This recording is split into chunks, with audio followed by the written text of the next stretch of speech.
नमस्कार, मैं आदित्य झा और आप आईपा देख रहे हैं। आईपा यानी all India progressive politics association. AIPA का मकसद है कि जाति और धर्म से उठकर लोगों के मुद्दों को एक प्लेटफॉर्म देना, उन्हें एक मंच देना। आईपा प्रगतिशील राजनीति की वकालत करता है। आज हम यहाँ पे बरेली ज़िला में हैं। यहाँ हमारे साथ कुछ लोग हैं।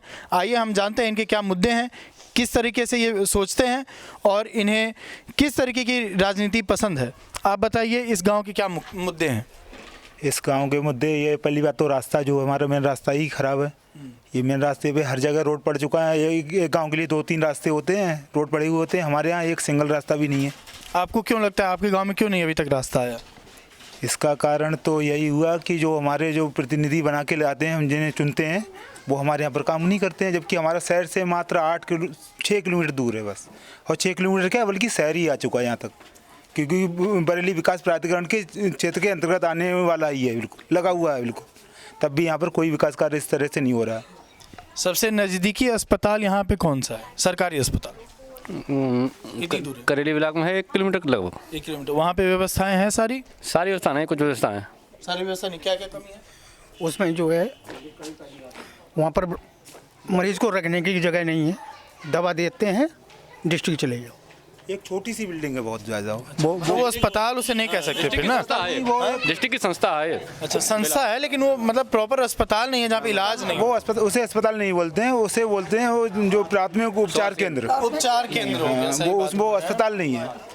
उसमें फिर भी उसमें वो डिलीवरी का केस करा देते हैं। अभी उसको केस कराने की वजह से वहाँ सुविधाओं की जो कमी की वजह से ना एक बहुत ज़्यादा काम खराब हो गया था, जहाँ पर वहाँ पर इलाज ना मिलने की वजह से ये जयवीर सिंह है, इनके भाई की क्या लड़का हुआ था, बच्चे हैं, वो एक्सपायर हो गया। जबकि यानी कि अगर यहाँ व्यवस्था होती तो बच सकते थे।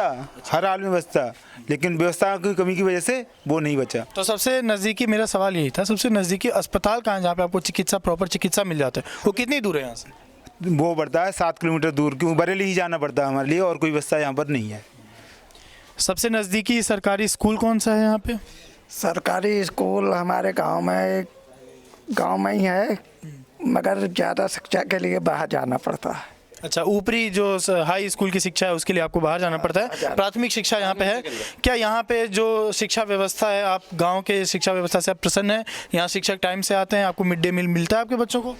हमारे यहाँ पर शिक्षा की व्यवस्था बिल्कुल बेकार है, एकदम बंडल बकवास। जो कोई यहाँ पर जो टीचर क्यों बकवास है, बताइए क्या क्या कारण हो सकता है? मैं अपने गांव के बराबर में ये फरीदापुर गांव पड़ता ही है, वहाँ पर मैं गया था उस स्कूल में। उसमें टीचरों का इतना बढ़िया पढ़ाते हैं। उनका पढ़ाने का तरीका, बच्चों का बैठने का तरीका, उन्हें सिखाने का तरीका हर एक टीचर क्लास में ही मिलेगा। हमारे यहाँ पर जाओगे ना स्कूल में जाके, तो वहाँ पर टीचर क्लास में नहीं मिलेगा। वहाँ बैठे हुए होते हैं बच्चे, कूद रहे होते हैं कहीं, वहाँ पर कोई भी बच्चा घूमते हुए नहीं मिला था। तो वो स्तर वहाँ पर इतना बढ़िया है। वहाँ पर टीचर भी अच्छे खासे हैं। हमारे यहाँ पर पता नहीं शायद टीचर ज़्यादा हैं या नहीं है, दिखते तो है नहीं। हमें तो प्रिंसिपल साहब ही नहीं दिखते। अच्छा ठीक है, आप प्रिंसिपल साहब मतलब रेगुलर नहीं जाते हैं कॉलेज? हमें पता ही नहीं है कौन है ठीक है। अच्छा, आगे आओ। और क्या क्या मुद्दे हैं यहाँ के, बताइए लोकल मुद्दे। बिजली पानी क्या है यहाँ पे, क्या व्यवस्था है? पानी उन्हीं की समस्या सही है, वैसे यही है, कीचड़ फीचड़, ये नाली उली नहीं समझ रही हैं और क्या है। अच्छा, सड़क की परेशानी और नालों की भी परेशानी। हाँ, नाली को अच्छा, हम बोलिए। पीने वाला पानी हमारे यहाँ पूरे गांव में ही सही नहीं है। पीला पानी है, जो कि आए दिन बीमारियाँ होती हैं पेट में, जो नुकसान करता है। पानी सही नहीं है यहाँ। और आपको क्या लगता है इसे कैसे बेहतर किया जा सकता है? जो पानी की व्यवस्था बता रही है, नालों का वो है, तो पानी को आपका क्या सुझाव है? आप इसे कैसे बेहतर कर सकते हैं? उसको बेहतर करने के लिए सबसे पहली बात तो हमारे गांव की चारों तरफ तालाब है। उस तालाब में एक डेयरी है, उसका पानी आता है। उस पानी की वजह से गंदगी इतनी सारी रहती है कि यहाँ कई बार कई न्यूज़ चैनल, उन्होंने यूट्यूब चैनल हो या न्यूज़ चैनल वाले आए थे, उन्होंने बात करी थी, पेपर में भी निकला था, लेकिन उसकी कोई व्यवस्था नहीं हुई थी। वो सारा गंदा पानी आता है। गांव के चारों तरफ तालाब है, तो पानी पूरे गांव के चारों तरफ रहता है। वहाँ से मच्छर वगैरह पेल के मच्छर रहेंगे, गंदगी रहेगी, तो बीमारी तो लगनी है। अगर वो डेयरी पानी बंद किया जाए और तालाबों की सफाई की जाए तो सही रहेगा। जितनी भी आप लोगों ने समस्याएं बताई हैं, उसको लेकर के आपने कहीं शिकायत की और किन के पास की? शिकायत की, मगर सुनता नहीं है कोई। किसके पास की थी?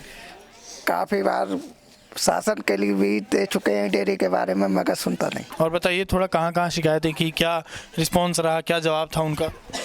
देखो, शिकायत करने वाली बात तो ये होती है ना, जैसे जो लोग यहाँ पर हैं, हर एक जो चीज़ जो चुने जाते हैं, पहली बात तो जैसे गांव का प्रधान रहता है, सही है, गांव का प्रधान करेगा, प्रधान के बाद में जिला पंचायत सदस्य रहता है या फिर जो बीडीसी मेंबर रहते हैं, ये लोग जब गांव के मेन चीज़ वो लोग देख रहे हैं इस काम के लिए, वो सारे लोग पता नहीं कैसे देख रहे हैं, क्या कर रहे हैं, क्योंकि जो आम आदमी होता है उसे अपना पेट भरने की फुर्सत रहती है, या फिर वो शिकायतें करता है घूमेगा। शिकायत तो करेगा ना, अगर आपको शिकायत करेगा तो वो बताता है, वो आम ही आदमी को बताएगा, गांव का आदमी होगा, गांव के प्रधान को, बीडीसी मेंबर को बताएगा, ना कि जाके वो जाएगा जिला मुख्यालय में जाएगा।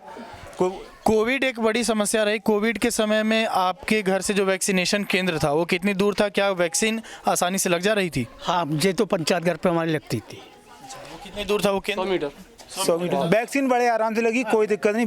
वैक्सीनेशन का काम इतना बढ़िया तरीके से हुआ है, कभी किसी को कोई दिक्कत नहीं हुई, बड़े आराम से। गांव में शौचालय, मकान, इन सब की क्या स्थिति है? सबके पास शौचालय हो? सबके घरों में शौचालय बन गए? शौचालय बने हैं सबके यहाँ। हाँ, सबके पास में है। मकान भी जरूरतमंदों को मिले हैं, जिन्हें ज़रूरत है, कुछ लोग रह गए हैं, ठीक है।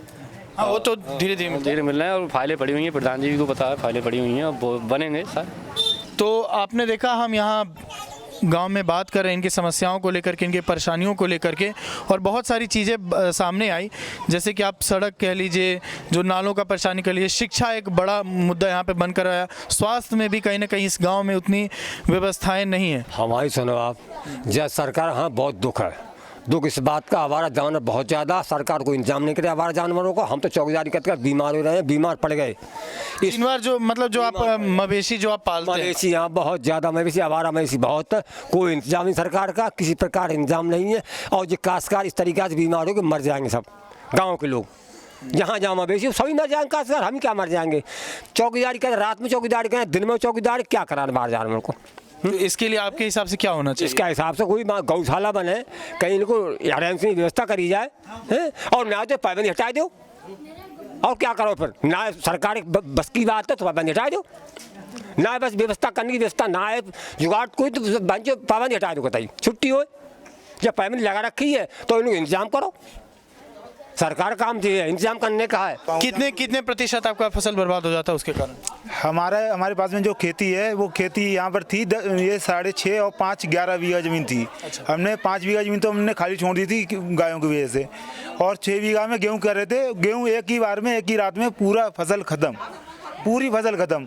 हमने खेती करना छोड़ दी, 2 साल से खेती नहीं कर रहे। तो खेती नहीं कर रहे, आप फसल बेकार हो जाती। अच्छा, 90%, ये तो बहुत बड़ा वो हो गया। 90%, हमारी तो 100%, क्योंकि पालतू गाय नहीं है, ये बाहर की जंगली गाय है, बहुत नुकसान करती है। तो मुद्दों को आपने देखा, सड़क, नाले, शिक्षा, स्वास्थ्य, आवारा पशु समेत कई सारी परेशानियां हैं।